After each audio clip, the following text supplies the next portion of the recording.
Right. Good afternoon, ladies and gentlemen. I'm Martin Rees, the President of the Royal Society, and it's my great pleasure and privilege to welcome everyone here and to welcome also those who are watching around the world via the internet. This evening, we are going to have the Michael Faraday Lecture, and the Michael Faraday Prize is the UK's foremost award for excellence in communicating science to the public. And this is the 20th of these lectures to be given. And this year's lecturer is a most worthy recipient of the award. Richard Fortey is president of the Geological Society, and he spent over 30 years as a paleontologist at the Natural History Museum, where his research is focused on trilobites and graptolites, their systematics, their evolution, and their modes of life. He's also been involved in broader research in evolution, particularly the relationship between divergence times as revealed by molecular evidence and the fossil record. Richard is a world-class scientist, and he was made an FRS in 1997. But he's also hugely respected for his dedication in bringing the wonders of science, and the earth sciences in particular, to a wide audience. Richard often writes for the media. He's given many public lectures. And in 2002, he was the Collier Professor for the Public Understanding of Science at Bristol. But he's specially admired for his truly wonderful science books aimed at a wide readership. These books include The Hidden Landscape, Life and Unauthorized Biography, Trilobite, and The Earth and Intimate History. They've either won or been shortlisted for a range of respected prizes, including the Natural World Book Prize, the Samuel Johnson Prize, the Lewis Thomas Prize, and the Society's own Science Book Prize. Reviewers have all commended his graceful writing style and the enthusiasm with which he communicates his themes. In fact, the chair of the committee which awarded him this prize was Richard Dawkins, and he extolled Richard's ability to inspire people with, I quote, the poetry of the rocks. In an interview for American Scientist online, Richard said, I quote, "If I could write a science book with the gripping power of a novel, I'd regard my life as well spent." Well, ladies and gentlemen, I'm sure you'll agree with me that not only has Richard's life been well spent, but we are deeply indebted to him for making science so beautifully accessible to so many of us. So it gives me very great pleasure to invite Richard Fortey to deliver the 20th Michael Faraday Prize Lecture.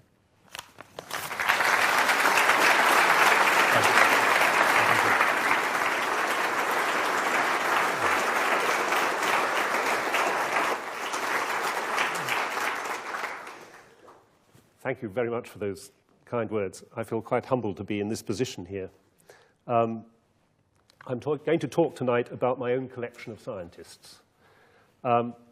It seems to me that us scientists have a kind of series of rather simple but contrasting images. On the one hand, there's Tintin's Professor Calculus, slightly discombobulated, extraordinarily clever, and rather impractical. But benign. And of course, we don't have to look very far to find somebody who somewhat resembles him in real life. On the other hand, and the other extreme, I think there's still an image of the scientist, the Dr. Strangelove one. Who are they? What are they doing to us? Why are they keeping it secret? And some scientists manage the difficult trick of kind of combining this and then migrating to another category. I was thinking only the other day about Craig Venter, who at one stage had a kind of strange Lovian atmosphere about him, but now seems to have completely removed from that. So perhaps the best we can hope for is to be Brains from Thunderbird. Slightly nerdish, perhaps a bit of a cold fish. But of course, all this is nonsense. I know scientists, and most people here do, and we're not like that at all. We're human beings with all the foibles and characteristics of other human beings. So what I want to do is to present you with a natural history, a collection of stories of scientists that I have encountered while I've been particularly researching a book about the history of the place that I've worked for the last 30 years or so, as Martin said. This is the sort of, one might describe as a temple of taxonomy. Millions of specimens, many of them the scientific basis for naming the natural world. This is taxonomy and systematics.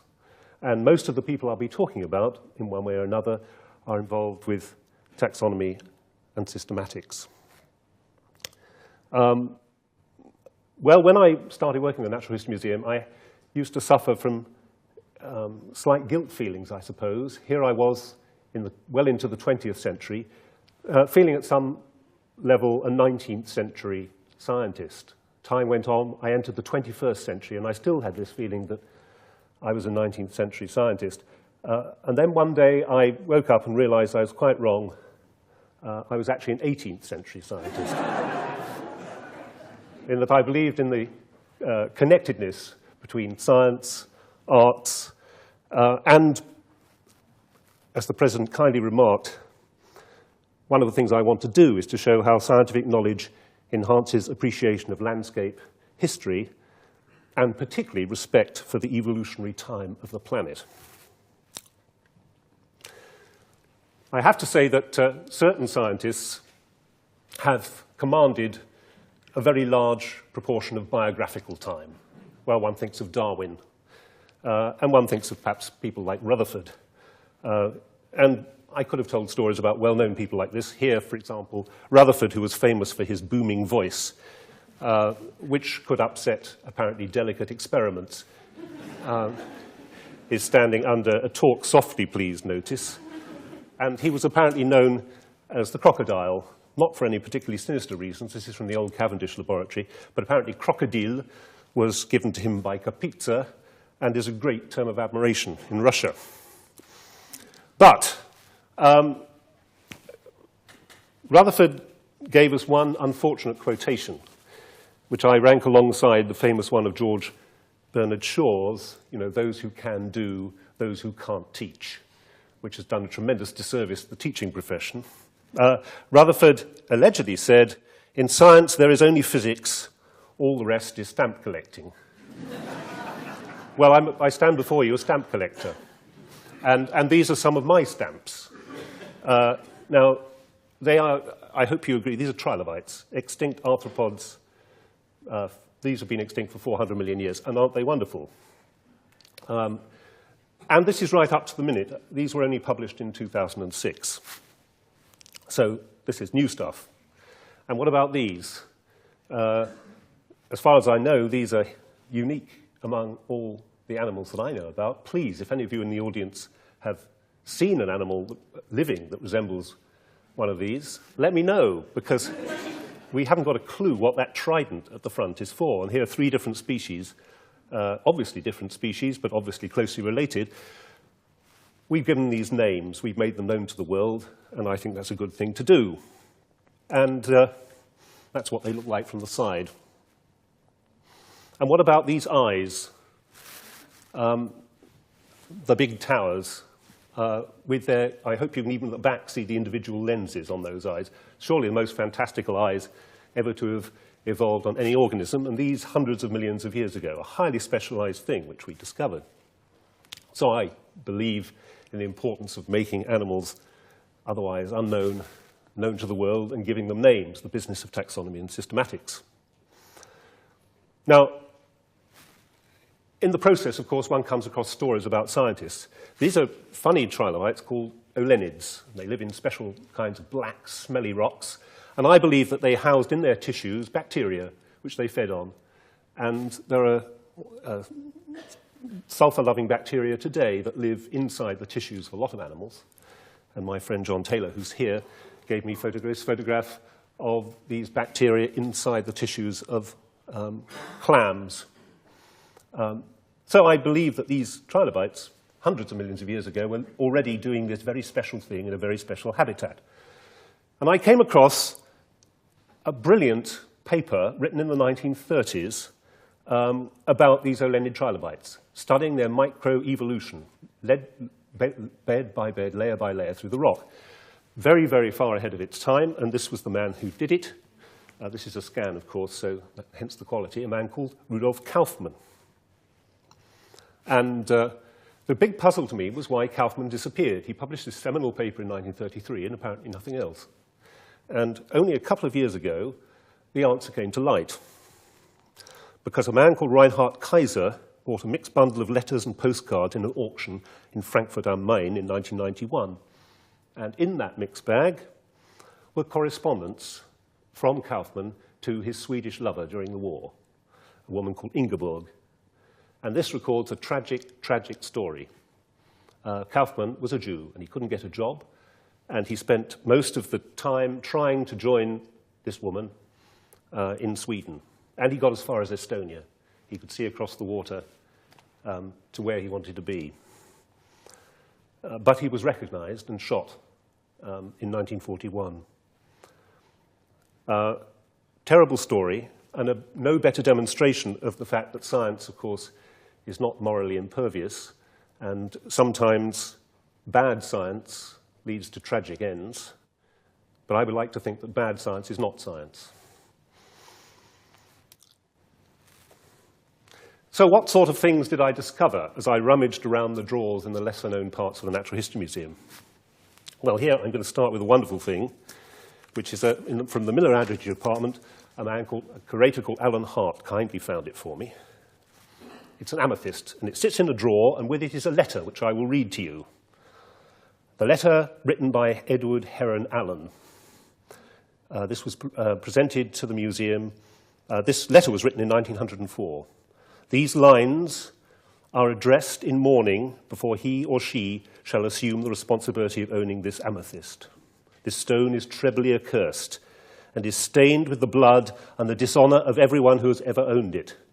It was looted from the treasure of the temple of the god Indra at Cawnpore during the Indian Mutiny of 1855 and brought to this country by Colonel W. Ferris of the Bengal Cavalry. From the day he possessed it, he was unfortunate and lost both health and money. His son, who had it after his death, suffered the most persistent ill fortune, till I accepted the stone from him in 1890. He had given it once to a friend, but the friend shortly afterwards committed suicide and left it back to him by will. Good friend. From the moment I had it, misfortunes attacked me until I had it bound round with a double-headed snake that had been a finger ring of Hayden the astrologer. Do you know who that was, Martin? Looped up with zodiacal plaques and neutralized between Hayden's magic tau and two amethyst scarabaei of Queen Hattusili's period bought from Der el Bahari. It remained thus quietly until 1902, though not only I, but my wife, Professor Ross, and Mrs. Haddon frequently saw it in my library, the Hindu yoga who haunts the stone trying to get it back. He sits on his heels in the corner of the room, digging in the floor with his hands as if searching for it. In 1902, under protest, I gave it to a friend who was thereupon overwhelmed with every possible disaster. On my return from Egypt in 1903, I found she had returned it to me. And after another great misfortune had fallen on me, I threw it into the Regent's Canal. 3 months afterwards, it was brought back to me by a Wardour Street dealer who had bought it from a dredger. Then I gave it to a friend who was a singer at her earnest wish. The next time she tried to sing, her voice was dead and gone, and she has never sung since. He goes on to say that he's packing it in 7 boxes and depositing it at the bankers with directions that it wasn't to see the light again until he's been dead 33 years. His daughter gave it to the Natural History Museum, where it went in a drawer. And when the 33 years had elapsed, which is in the 70s, the curse was not lifted, presumably, and several people enjoined the curator, perhaps they could wear it to the museum party. But very wisely, I think he refused permission for anyone to take it out. Well, after that letter, I had to find out something about Heron Allen. And in my classification, I think I might describe him as the extinct species. Here he is, handsome fellow, and his a man of most extraordinary and diverse achievements. For example, he was the first to translate the Rubaiyat of Omar Khayyam. And then, in his spare time, he wrote the definitive work on violin making, which apparently remained in print for very, very many years. And now this is especially for the present political climate. I don't know who the strange papers of Dr. Blair are, but Christopher Blair was the name under which he wrote his novels, or at least one of the names. But at the same time, he genuinely became a world authority on these little chaps, single-celled foraminifera, little calcareous shells that are extremely important in making rocks, almost the most important things in making calcareous rocks. And his collection is superb and the basis of the whole Natural Museum history holdings and Natural History Museum holdings and their reputation around the world. And we're going to meet foraminifera again later on, I hope. Anyway, I think Heron Allen is probably an extinct species. Here on the right, Peter Whitehead, who used to work at the museum, died quite recently, who I think might be described as the threatened species. Peter Whitehead was an expert on these things, the herring family.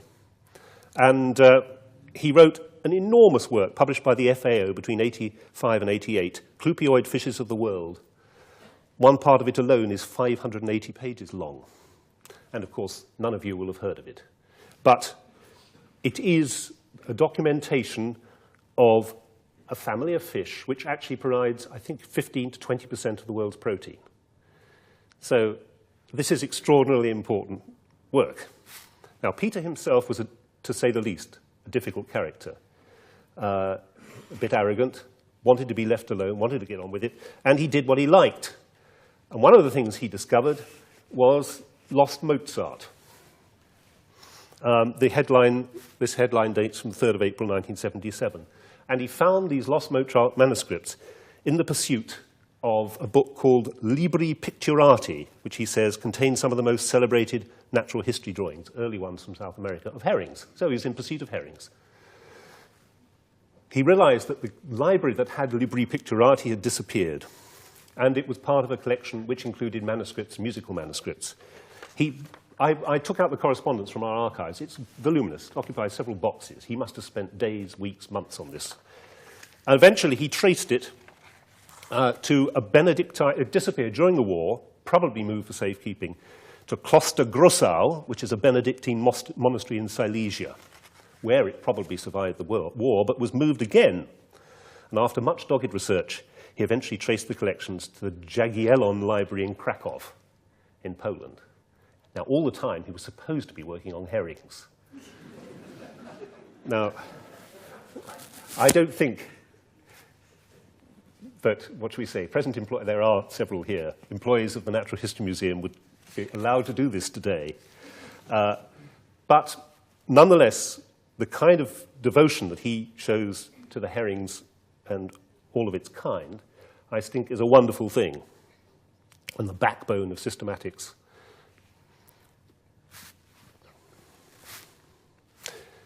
What about the female of the species? Well, the employment record in the Natural History Museum wasn't terribly good early on, although women have always played a tremendously important part in natural history. You might say that the position of the respectability of women as employees probably goes back to Madame Curie, who, after being awarded a Nobel Prize, being a professor of chemistry in Paris, opened the door for others. But you may not know, some of you, I'm sure, will know the name Marie Stopes, pioneer of married love, birth control, and so on and so forth. But what you may not know is that this very pretty lady was a brilliant botanist, in fact, a paleobotanist. She studied, well, I got some statistics here. When she did her doctorate, she was only one woman among 500 men, apparently. She studied living cycads, these rather palm-like animals. They're not, they're primitive plants with a very long history back in the Mesozoic. Dinosaurs wandered through glades of them. And she compared them with the fossils. She did this living fossil comparison, which was an extraordinarily prescient work.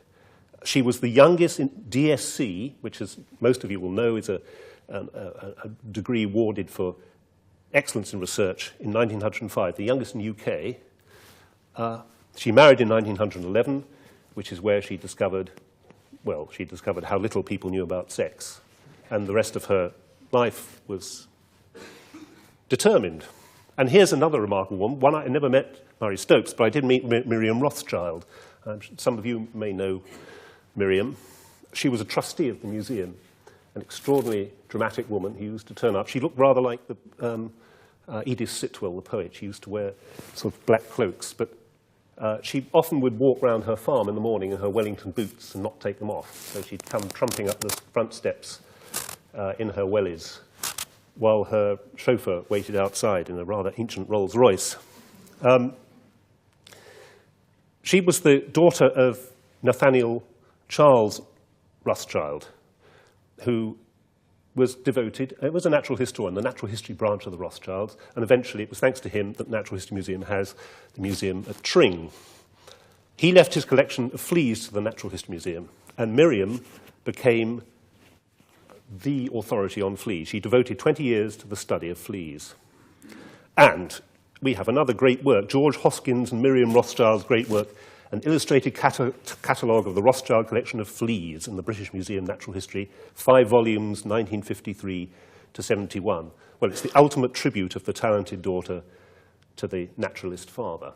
Now, lest you think that all she did was produce taxonomic catalogues, well, among many other things, she showed that the reproductive cycle of the rabbit flea was tied into the hormonal cycles of the host. So she was a very important physiologist. And some of you will notice that she also, will know that she also pioneered ecology on the small scale, the act locally, think globally philosophy, at her estate in Ashton Wold near Peterborough. I remember being lectured by her on the virtues of roadside verges as little havens for biodiversity. She was a remarkable woman. I might say that she was known as the Queen Bee.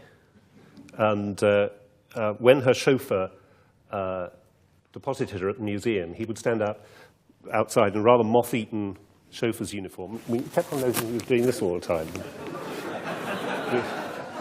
So we entertained the idea that perhaps one of his duties was feeding the fleas. But well, I wish I had time to document some of the other extraordinary women who've worked in the Natural History Museum, like Evelyn Cheeseman or Sidney Manton. They have one characteristic in common. I suppose it wouldn't be unfair to describe them as formidable, but I prefer the French expression, formidable, smashing. Oh, there's one of Miriam's fleas. I should have put that on earlier. Well, there's another category of scientists whose ideas I've sort of lumped together loosely under the idea that they're doomed to extinction.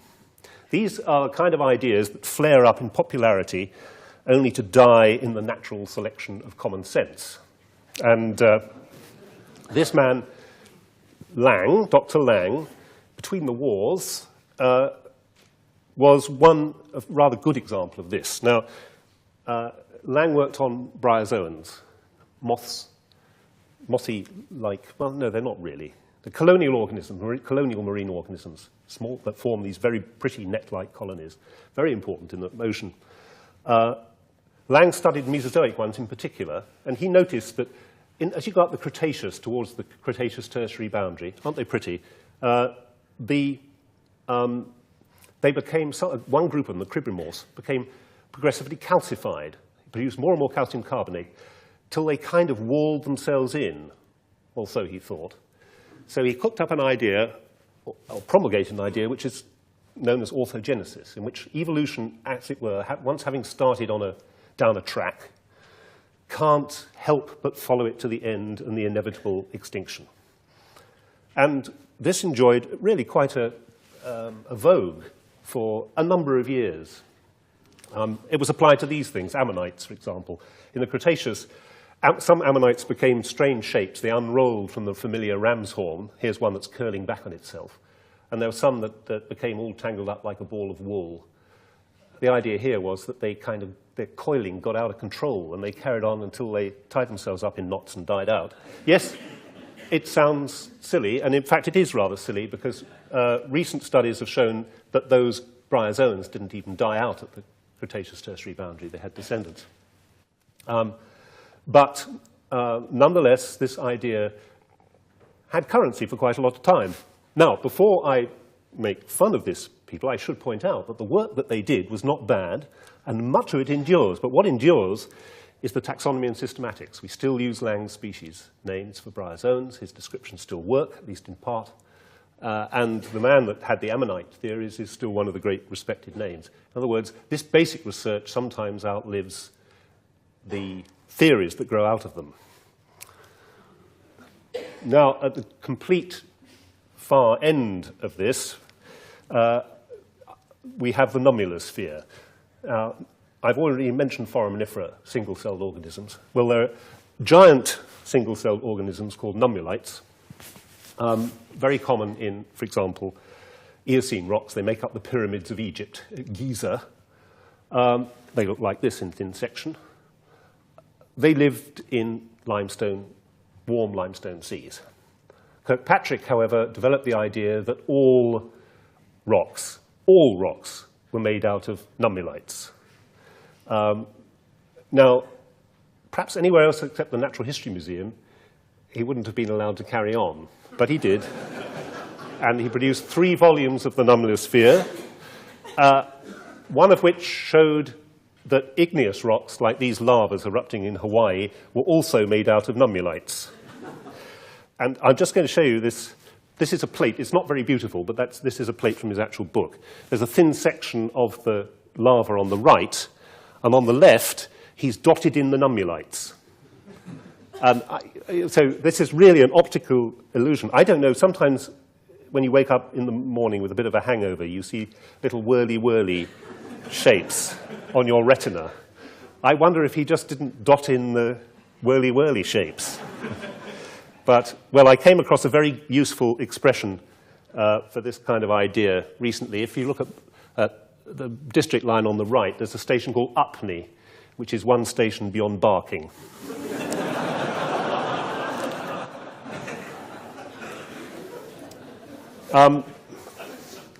Now, an example of symbiosis. Biologically extremely important. This is mycorrhiza. Not a very good photograph, David, I'm sorry. The idea that 2 organisms collaborating together produce something which is greater than each would produce individually. Trees and fungi, in this case, produce mycorrhiza on the roots. Well, the best example I can think of in natural history terms is probably the collaboration between scientist and illustrator, particularly botanists. Joseph Banks will be known to every fellow of the Royal Society here. He was president for a long time, and his rather stern portrait fixes you with its baleful glare when you're in the council room on the 1st floor. You better behave, he seems to be saying. But he worked with some of the great illustrators, with the Aerets, for example, and particularly with Sidney Parkinson on the great voyage of discovery of the Endeavour, who produced incomparably beautiful drawings. And here we have, in my view, the ultimate museum symbiosis. On the left, we've got the real specimen, the actual type specimen, which gives its name to Banksia, which, of course, is the shrub named after Joseph Banks. On the right, we have Parkinson's wonderful, wonderful drawings, and all together still held in perpetuity in the Natural History Museum. Well, it's a wonderful thing. It's a wonderful thing, and certainly more than the sum of its parts. Oh, and you can't get closer symbiosis than that between husband and wife. And it's not perhaps very well known that Gould, of Gould's Australian birds fame, a lot of those drawings were done by Elizabeth Gould. And now people are unpicking who did what. But aren't they wonderful things? Then, of course, rampant in nature is what you might call camouflage deception. Something pretending to be something else, pretending to be something else benign, but actually malevolent. And I'm afraid museums' history, like many, has been touched by these people. The most famous example is, of course, the Piltdown skull. And this is my role in the Geological Society was mentioned. The painting hangs in the Geological Society. And here is the Piltdown skull at the height of its fame, and everybody wants to get in on the act. For example, on the far right, there's E. Ray Lancaster, truly great zoologist who was director of the Natural History Museum. The third person at the back is, actually the second person standing up from the right, is Charles Dawson, who, well, I think he'd done it. It's been rather interesting over the years, rather like Jack the Ripper, seeing almost an entire panoply of possible crims being introduced as the perpetrator, up to and including Teilhard de Chardin. But ultimately, it was the local solicitor who suffered from obsessive vainglory who did it and got away with it until the specimens, of course. One golden rule about museums is never throw anything away. Nothing was thrown away. The specimens were kept. They could be analyzed later on, and it was museum people who exposed the deception. Perhaps less well known to you is this man. This is Richard Meinertzhagen, whom I just remember when I first joined the museum. Very handsome devil.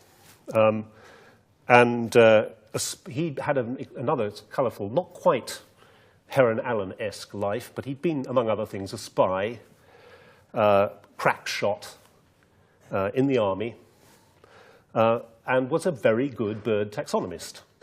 And he shot and brought back enormous numbers of birds and presented them to the Natural History Museum. And his name would have been secure had he not done all sorts of terrible things as well. For example, my notes say, astonishing example of sang-froid, he took specimens from the Natural History Museum's own collection, relabeled them, and then presented them back to the institution with a flamboyant bow. Well, thanks, my colleague Robert Priest-Jones reconstructed the original status of specimens. I'll just give you one example. Blythe's kingfisher, Alcedo hercules, Meinertzhagen claimed from 2 specimens from Burma. It transpired that both specimens had been stolen, one from the Whitehead collection at our own museum, the other from the Austin collection of the American Museum of Natural History in New York. And both were really from Hainan Island, China, which is where they should have been from. He, rather like many fantasists, of course, he wrote his own life in colourful memoirs. He wrote The Diary of a Black Sheep, 1964, perhaps the most appropriate title. Here he is with some of his big game. But some of his specimens are absolutely kosher. And perhaps it's appropriate that one of the animals he really did discover was an African giant hog called Hylochiorus meinertzhageni. Well, the more one finds out about him, the more dangerous he seems. For example, he'd killed a native assistant while in India, which was an incident covered up as death from plague. And I think this is public knowledge, but his second wife died at the age of 40 in what was described as a shooting accident in a remote part of Scotland in 1928, and there were no other witnesses. He was clearly a rather exciting man. But I do recall him, when I first joined the Natural History Museum, in a great black cloak, playing table tennis, of all improbable things, which he always won.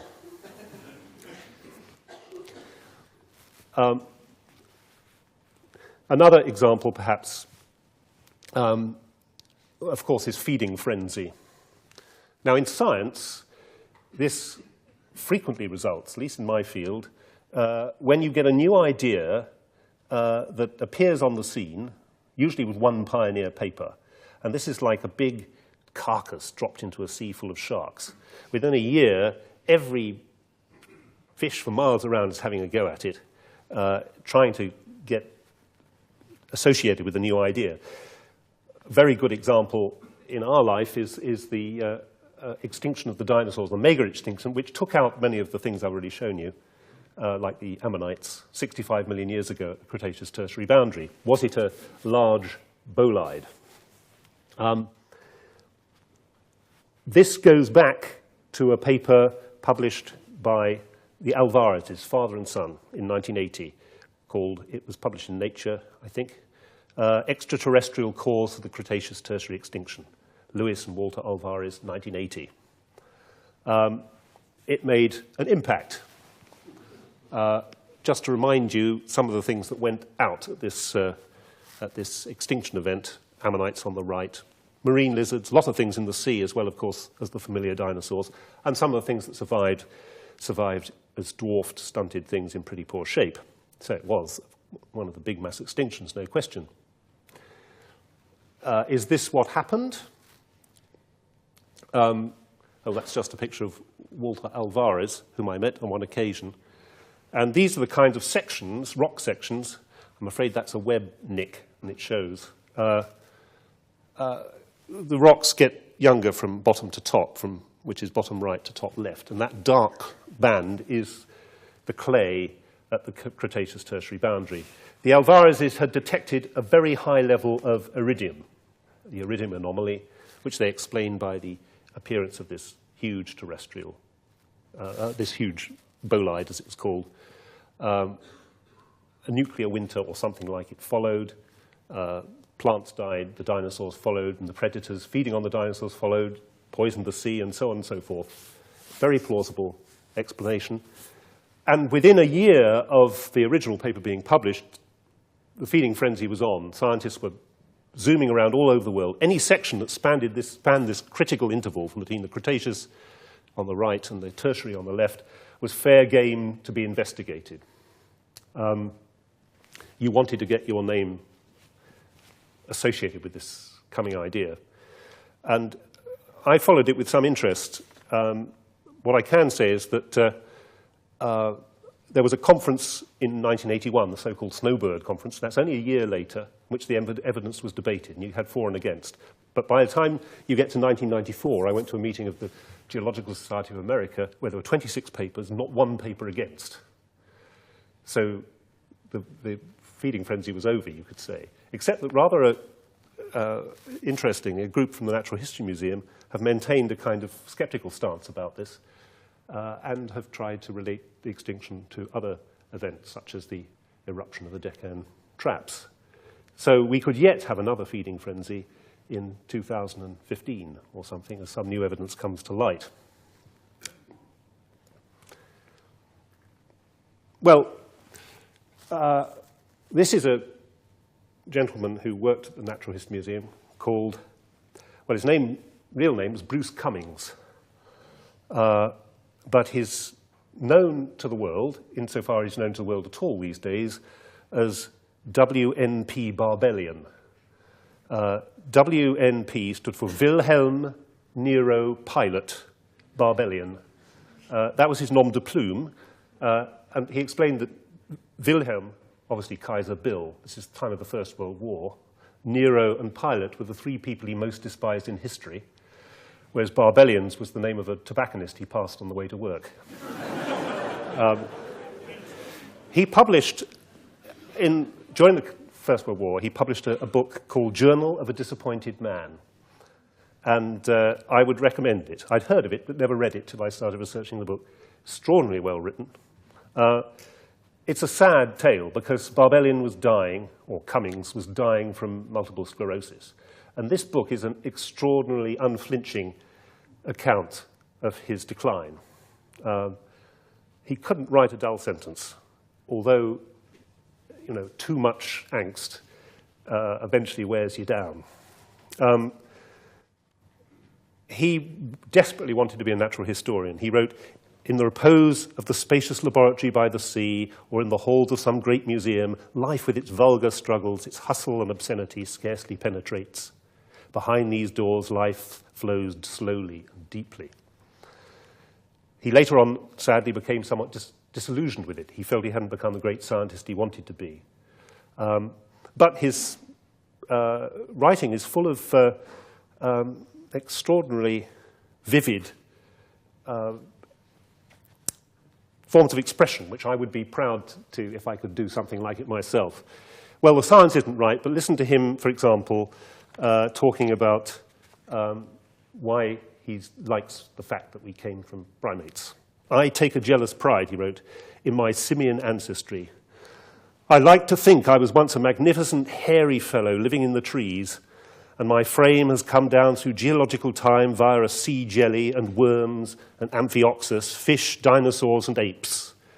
Who would exchange these for the pallid couple in the Garden of Eden? I'm reminded of these lines when we come across some of the creationist debates that are still and rather extraordinarily with us. And of course, my own view, as you can no doubt appreciate, is that I'm extremely proud to be part of a world which includes trilobites and foraminifera and dinosaurs. I think it's a wonderful thing. So to finish, what I hope has come through is that these biographies are extraordinary, and they're extraordinary people, and they're interesting people. What's important to remember, though, is, oh, that's one of Barbellion's lice that he worked on, from Hooke, of course, who's associated with here. What's important to remember is that this process is ongoing. We still don't know an enormous percentage of the animals that live on the Earth. Well, you know, there's the famous quote of J.B.S. Haldane, what properties did he expect of the Creator if he existed, to which he replied, an inordinate fondness for beetles. Well, they are wonderful things. There are shortages in the number of people doing taxonomy and systematics. Now, climate change is happening fast. We all accept that. Large chunks of the world's fauna and flora, particularly fauna, are not documented. The fungi, always been my hobby group. There are far too few mycologists. The fungi are absolutely vital in breaking down vegetable waste, reincorporating the soil. Plants can't grow without them. They're implicated in almost any biological process you like to think, but there are very few people who can identify some of the more obscure little molds, rusts, and fungi. All of these organisms have a biography which is as interesting as any of the people I've been talking about. I, of course, like everybody here, I'm an admirer of Attenborough's programs, and occasionally you'll find somebody's done some research on a small wasp somewhere which is treated in detail, and you'll think, gosh, what an interesting story. But there are thousands, tens of thousands, perhaps even millions of species which have not yet had a chance to tell their story. And to me, that seems an extraordinarily important thing. So, am I in a state of despair about it? No, I'm not, because I think there are some encouraging signs. And I'm going to finish up with another kind of natural history excuse, using the word superorganism. The World Wide Web has, in my view, really made a difference to taxonomy and systematics. Most of the people I've shown you spent their lives closeted in a rather hermetic, which is why they had time to go mad, environment behind the doors of the Natural History Museum. Thanks to the World Wide Web, this information, hitherto esoteric, secret, can be broadcast. Keys to organisms can be made available to any interested amateur. And I think that this will actually, in a sense, it's a real return to the 19th century or even 18th century, where amateurs were noted for their contributions. I think that we can have a worldwide community that will tackle some of these problems, but it won't happen properly without control, quality control, from systematists and indeed taxonomists, the kind of people I've been describing who devote their entire lives to herrings or spiders or whatever it happens to be. I suppose what I'm saying is I've just retired from the Natural History Museum, but I'm making a plea for the continuation of its great virtues. Thank you very much.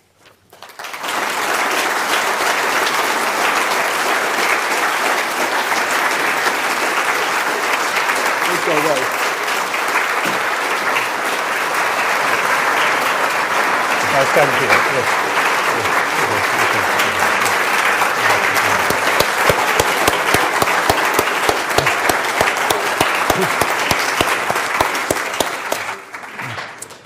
There's time for some questions for Richard. Who would like to start? Yes. Richard, in these days of the research assessment exercise, would any of these people have kept their jobs? In these days... I heard it, Steve. Yes, okay. What I can tell you, I think they will keep their jobs. What I can tell you, because I have failed myself, notably, is that if you apply for a research grant to do alpha taxonomy, the basics, you don't get it. It's got to be at the cutting edge, whatever that means, and that doesn't actually mean there's a huge part of Indonesia being removed. We need to know what's there. Please give us modest support so to do. So I think expertise is respected, but doesn't necessarily lead to grant money and the other things which these days are regarded as a sine qua non for academics. We had a man now retired, just retired, Barry Bolton, World Authority on Ants, Bolton on Ants, another of these great tomes. Now he's somebody, I know this because I heard it from the great man himself, that E.O. Wilson holds in awe. This man's work is wonderful and valuable. That's what we want to get more appreciation. Can you wait for the microphone before you ask a question? Who would like to speak next?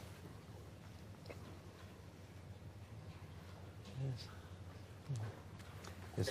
Let's have one there, and then one about 4 rows back. Ian Fells. Can I perhaps add something about the assessment exercise? For a time, I taught at Sheffield University in the Department of Fuel Technology and Chemical Engineering, in which department Mary Stopes had researched in the 1930s on coal geology. And indeed, it was she who invented or produced the 4 names used in coal: clarane, vitrane, fusane, and durane. Showing that she had a proper classical education. Now, my guess is if we'd still had this sort of ludicrous assessment, or if we'd had it at that stage, she would have had to spend the rest of her life working on coal, and she would never really got round to the things that she's more famous for now. So, I mean, I think that's a worry, that people dig their little rut deeper and deeper and deeper now, and aren't able to, move sideways. Well, you probably detected in my lecture a sneaking admiration for these mavericks like Peter Whitehead, who snuck off and discovered lost Mozart manuscripts. I tend to believe that give a good person freedom and creative things will result. But that doesn't sort of fit in with over-constrained targets, does it? Next question there. Yeah, talking about mavericks, does the Natural History Museum, or do you have a view on the aquatic ape? I'm not myself an anthropologist, I hasten to add. Now, are you referring to the theory that's been around for some time, that man evolved in a marine environment? Yeah. But I think there's some evidence that the out-of-Africa theory, which is now strongly supported, my colleague Chris String, I know, has spoken from this very platform on it. One of the ways you can move population fast is around the seaboards. And if you can earn a living while you're so doing, that's a sensible thing. That's not quite the same, I think, as saying that it was necessary to have this phase to produce something that looks like a human being. Who's next? Right.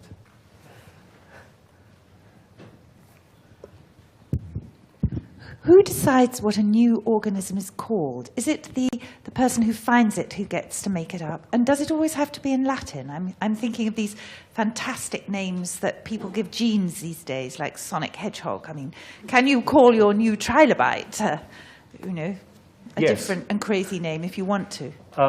Yeah, I haven't mentioned the basic business of nomenclature, which is one of the treats that us taxonomists have. If you decide that you've got a new species, and if it looks fairly extraordinary, you can name it how you wish. Now, in the old days, you were constrained by having to use Greek and Latin roots. That's slightly weaker these days. One of my friends is in the audience here, and we've recently finished work on a very, very peculiar fossil arthropod, wonderful thing, which we both decided looked like a pith helmet. So we worked with the Latin dictionary to try and Latinize pith helmet. Can you remember it, Professor? Xylocoris. Xylocoris. There, it's rather nice, isn't it? So the answer is yes. What you're not allowed to do is be insulting, except in the subtlest possible way. So, for example, you could call something after, let's say, I won't say Jones, I'll say Smithi, and then in the description, the differential description, you can say Smithi is a small and insignificant beetle that is only found on rotting dung. And in fact, one of my colleagues did name a series of beetles that eat slime molds after Bush and his cabinet. But when I charged him with this, he said, no, I've been a Republican all my life. The thing is, he was so in love with slime mold-eating beetles, he really thought it was an honor to name them.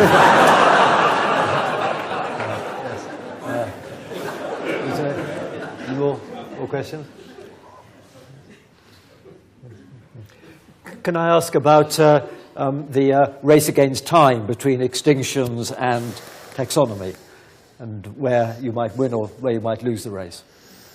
Well, it is about habitats. Mm-hmm. And where habitats are becoming degraded fast, the race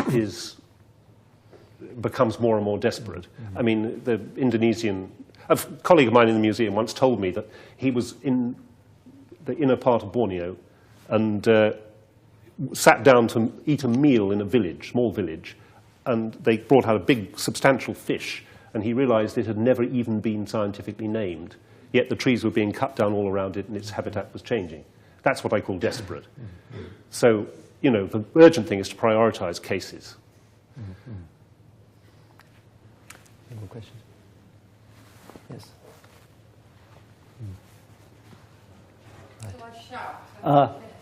Yes, last year's Faraday Lecturer. Yes. Yes. What role does DNA play and DNA sequencing in taxonomy of living species, new species? A huge role these days, increasing. What I like to think, there are those who would like to replace traditional morphology entirely by studying DNA, which is a bit like replacing biography with a telephone directory. You can do it, you can identify, but you leave out so much of the interesting things about an animal or a plant. Yes, DNA studies are complementary. In some cases, have actually transformed taxonomy. Nature is full of deception. There are organisms that get to look like one another because of convergent evolution. And DNA is marvelously good at picking out those kinds of cases. So yes, one of the problems, to come back to what Steve Jones was talking about earlier, is that, you've got a big DNA lab and you've got to staff it and it costs money. Have you still got money left for the beetle devotee round the corner who knows all of My answer is, yes, you've got to have both. But somebody will immediately say, well, where are you going to get the money from? Yes. Have you come across situations where there is such intense symbiotic relationship between a lot of lower organisms that you can't really separate them out into individual species? There's quite a lot of interest in this metagenomics now, where they take a whole sort of colony of mixture of organisms and show the interdependence. I'm sure I gather this applies to some of the early bacterial communities that probably in terms of time, dominated much of Earth's history. It's not a subject on which I know much myself, so I really can't add anything useful to that. Question right back at the corner there.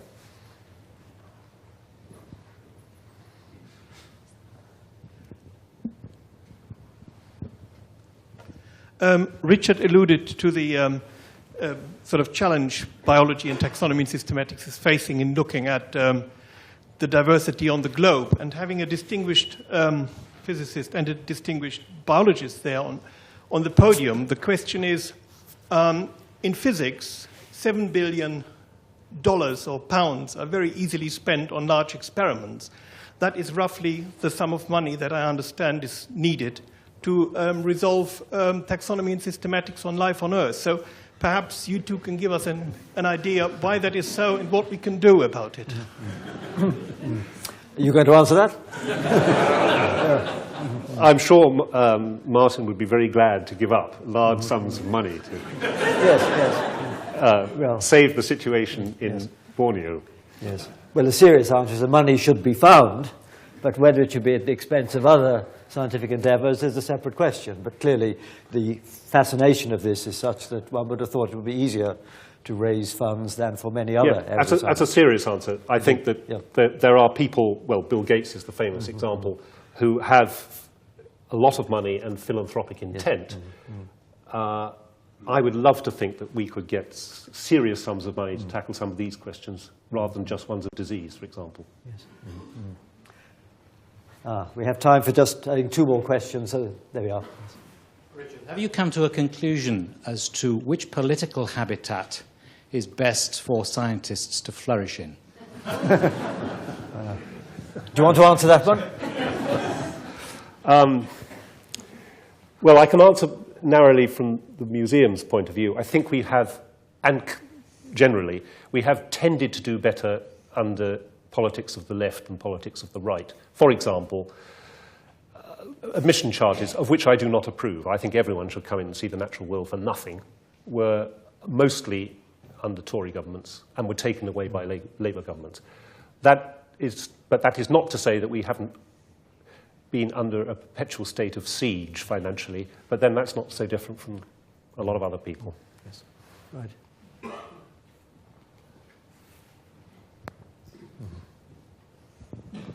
Would you like to say a word about the role of the amateur in systematics, which might alleviate some of the cost problems? Yeah, was one of my points at the end, I think, that I know from my own personal experience that there are so-called amateurs who become authorities really knowledgeable about their particular groups of organisms. And they share that knowledge, particularly via the web, with others. And photography and things like that are so much better these days. You can take a cracking good photograph and post it on the web and send it off to somebody else, and they can really see whether they're dealing with the same organism. Think of some of those scrappy old monographs of the 19th century with the terrible sketches in the corner. The facilities are terrific these days. I'm convinced that amateurs are going to be more and more important. But, and it's a big but, you need quality control. You need the equivalent of peer review. My friend John Taylor, who's here, I remember telling me about a journal which I won't name, published in Hawaii, in which everybody sort of wanted to get a new species. So there'd be lots and lots of species based on differences in color and this fleck and that fleck and so on. And then the poor old systematist was given the job of synonymizing them afterwards. That's not constructive. You do need people who can, what shall we say, keep the firm hand of scientific judgment on it. I think our time is up now, but before we conclude, there's a bit of business for me to do, which is to present the Faraday Award. It's in 3 parts. The first part is a brown envelope, which you've received already, I believe. No. Yes. Well, it's in the post. The second part is that, which is a medal. Oh, thank you. And the third part is that, which is a scroll. And I would like with that to ask you to join me in expressing thanks to Richard for what's been, I think, a memorable lecture, showing that science is part of our culture and can be presented as eloquently as anything in literature. Thank you very much.